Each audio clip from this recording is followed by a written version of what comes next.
My first concert I ever went to was Poison, and I was 8, and my mom was like a total headbanger, and so she took me, and she was like, yeah, it's gonna be so much fun, I got a big surprise. I was thinking it was gonna be like Backstreet Boys or something.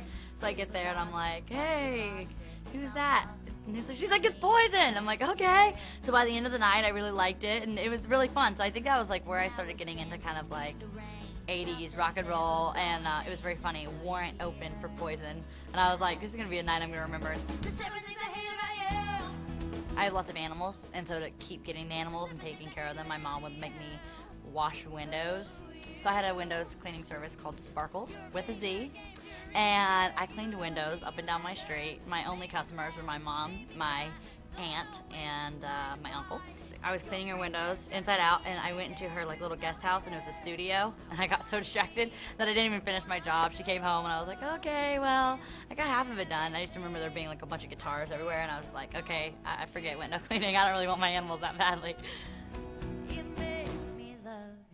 If it's music, it's Weird Al. I'm sorry, that's my one guilty pleasure, is that I actually like Weird Al Yankovic. I don't know why, I think it's funny. I didn't really even hear his stuff until he did like My Dad's Achy Breaky Heart, and I was listening, I thought it was like the funniest thing ever. So that's my one kind of thing that I actually like that's so silly, but it's fun to listen to. Oh, I'm not coming back.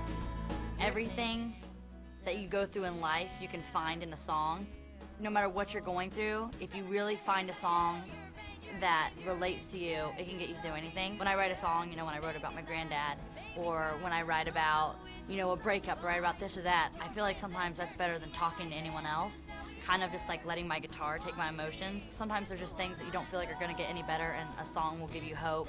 Or there's something that, you know, you're discouraged about, and it'll give you kind of courage. So I think just every song can kind of help you in some way or another. So that's why I try to write specifically for, you know, certain things that go in my life, because I know I'm not the only one going through it.